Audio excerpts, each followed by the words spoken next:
Hello everybody, my name is Tanya and this is my slightly late BookTubeAthon wrap-up. So I said in my July wrap-up that July was a really strange reading month for me, and BookTubeAthon week was a really strange reading week. So I work full-time, so readathonning during the working week is never going to get very far. I can manage to do some reading in the evenings, but in general I can't devote as much time as I'd like to reading around work, and I just didn't seem to be making any progress and not getting much reading done at all during the week. And so it took me until Saturday morning before I actually finished a book from my BookTubeAthon TBR, and that was Revolution Road by Richard Yates. This one I read for the challenge of read somebody else's favourite book. This is one of Mercedes from Mercedes Bookies Musings favourites, and it's something that I've owned for years and I've been meaning to get around to, and I'm so glad that I finally did. This follows the story of the young couple, Frank and April Wheeler, and kind of their everyday life and how they're discontent in that life and how they want to change things and how things don't necessarily turn out the way that they had hoped. This one is mostly told from Frank's perspective, although we kind of get a couple of different viewpoints from other people from their acquaintance, but there's not much that comes from April's mind, and I really wish that we could have heard April's story, and to be inside April's head, I think I would have really connected on a more deep level if I could have been with April instead of with Frank. I really wish the story had have been from her perspective so we could hear what she was thinking and what her motivations were. But in either case, I really enjoyed this one, and I'm so glad to have finally read something by Richard Yates, and hopefully I will definitely pick up more by him in the future. I haven't seen the movie, but I am really interested to go and watch the movie now. Always the fact that Leonardo DiCaprio and Kate Winslet reunited in this one has been really interesting. I do obviously have the film tie-in cover here, which I would like the other edition. I think it's rather lovely, but I don't mind this one as far as film tie-in covers go. I think it's one of the better ones. But the idea of those two playing these characters I think is really interesting, and I would like to see how they do it and how they take on this story. So as I said, I didn't finish Revolution Road until first thing Saturday morning, so I still had 6 things to read for BookTubeAthon, and somehow I managed to pull it off. Luckily I had some quite small things on my TBR, so next I picked up Lumberjanes Volume 1, Beware the Kitten Holly, which I read for the challenge of reading something without letting go of it, and I was able to do that with this one, and that was fantastic. This is something that I've heard only fantastic things about on BookTube, and I'm going to add my voice to that because I thought this was a lot of fun. I'm not even going to try and pronounce the name, but basically the Lumberjanes are at a Miss something or others camp for hardcore lady types, and if that doesn't get you interested, I don't know what will. So basically, yes, it is full of kick-butt female characters and a really strong friendship group getting into scrapes and investigating mysteries and getting into trouble, and it was delightful and a lot of fun, and it was just what I needed, and it was definitely a good one to choose for reading it without letting go of it because it didn't take very long at all, and I'm really interested to see what happens next. The next book I picked up was for the challenge of reading a book with blue on the cover, and that was The Rosie Effect by Graham Simpson. This was definitely my biggest book on my TBR, but I thought I'd better get started on this one next because I actually went to see Graham Simpson speak on the Monday after BookTube, so that's why I popped this on my TBR, because I really wanted to get it read before I went to see him, and obviously it was a perfect choice for a book with blue on the cover. The Rosie Effect is the sequel to The Rosie Project, and I don't want to talk about the plot of this one at all because it will give away all the spoilers for the first book.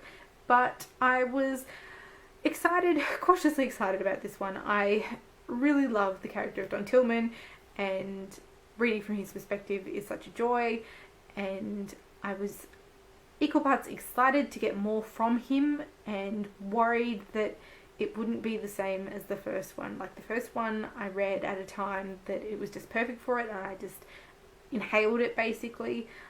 And it's a bit of a different book than a lot of things that I usually read, but it was just a pure joy to read at the time, and so I was really excited that there was a sequel, but I just was so hoping that it wouldn't, like having a sequel would ruin it. And when I started it wasn't The Rosie Project. I wasn't loving it as much as that. It took me a bit to get into it. Really enjoyable still, but it wasn't the same.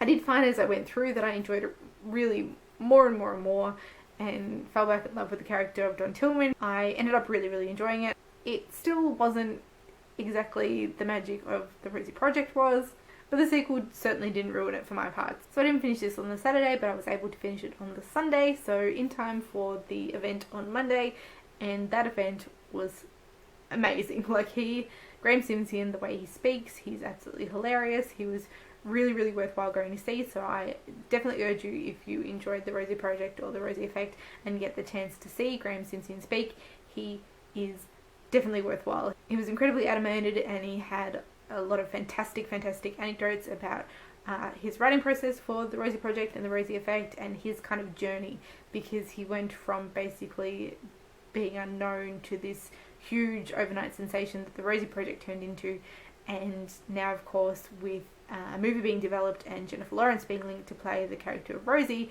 things are just growing and growing even further for him. And so he spoke a bit about his experience with getting published, and then how this book is different to that first one, and where he gets his inspiration from. And it was all incredibly interesting, and I really enjoyed it. I thought it was a fantastic event, and I'm so glad that I went. So that got me to mid-morning Sunday, I think, and I had then completed 3 books and 3 challenges, and I had 4 books and 4 challenges to complete for the rest of Sunday, but they were all rather small, and so I thought, why not go for it? And so the next book I read was another graphic novel, and that is Black Sad, A Silent Hell, which I think is the 4th Black Sad volume, and I really enjoyed this one as well. I read the first 3 earlier in the year, and so I was really glad to dive back into this world and these characters. This one I read as the last book I acquired. I borrowed this one from the library just before the BookTubeAthon challenges were announced, I think, so it turned out quite fortuitous that this was the last thing that I'd acquired, because it was perfect readathon fodder. The character of Black Sad is an anthropomorphic cat character who is a kind of noir detective and follows different cases that he works on. This one is set in 1950s New Orleans and is kind of the case of a missing musician, and once again this was fantastic. I really enjoyed it. There's one more Black Sad volume, and I had that out from the library too, so I'm hoping that I can get to that one soon, although it would be sad to run out of Black Sad comics, because I definitely enjoyed this one. And so that was another one that would have counted for the read a book without letting go of it, but as I said, this is the one that I used for the last book that I acquired. The next book I read was the one that I picked out for the challenge of reading a book that you really wanted to read, and for that I picked The Visitor by Kay Applegate, which is the 2nd book in the Animal series. As you know, I started a reread of this. I read the first book last month, and so I wanted to continue on, and this was just wonderful. And again, perfect readathon fodder. I think I probably read this without letting go of it as well. Just quick and easy and wonderful, and basking in the nostalgia still. I don't think there's really much I can say about this. It's not going to be going over and over the same things. I know a lot of you would have read Animorphs when you were of that age bracket as well. It was just such an absorbing world, and I'm really enjoying revisiting it. And the next book I read was for the challenge of reading a book where the author shares the same first letter of their last name as you, and for that I picked Hotel Sorrento by Hanny Rayson, as my last name starts with R. This is one from my school books project. It's something that I read first in year 11, and it's actually a play. Hotel Sorrento is unsurprisingly set in Sorrento, which is a small seaside town that's in Victoria, and it follows the story of 3 adult sisters, one of whom is still living at home in Sorrento, lives with their elderly father and her teenage son. The next sister is living in England with her husband, and the 3rd sister is in New York for her career, and so they're kind of widespread, and they come back together in the aftermath of the middle sister Meg writing a novel that is kind of recognised and shortlisted for an award. And so her book is a novel, but there are elements that are certainly quite autobiographical, and that people are seeing themselves in certain characters, and it becomes clear that there is a secret in the past of these 3 sisters that has affected their relationships with one another, and they kind of come back together and forced to deal with that in some way.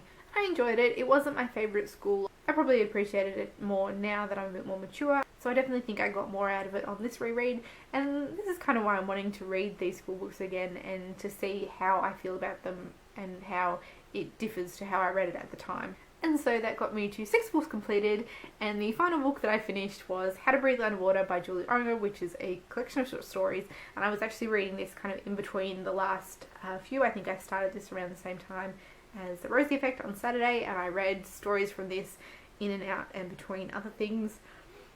And I'm so glad I put this in my TBR. This was just to read 7 books, and on finishing this one I did read 7 books, which is just insane. But I'm so glad that I put this in here, because it was really amazing.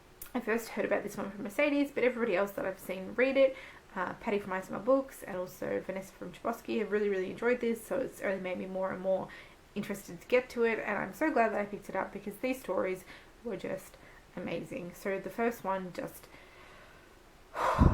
they've all got this element of the uncomfortable in it, and there's something that happens that is just, the ending of that first story got me, and I knew that I was going to love it, and I did continue to love it. They're probably becoming less clear now that it's been a week since I finished it, but certainly looking at the stories, I could still remember what each and every one of them were, and that they stood separate to one another. It didn't just kind of blur in. Each and every story was a story in its own right and had an impact on me in its own right, and I thought it was fantastic. And so that, amazingly, suddenly turned out from not completing anything until Saturday morning to finishing all 7 books on my TBR by 10 something on Sunday night, and I don't even know how I did it. Basically, I managed to devote the whole weekend to reading, which is wonderful, but I did get out and have walks on both of those days as well, so I don't know how I managed it, but I did. This is everything I was able to read during the week of BookTubeAthon. So if you read any of these ones, I'd love to talk to you about them in the comments, and if you have any questions, as always, thank you all for watching, and I will see you next time. Bye!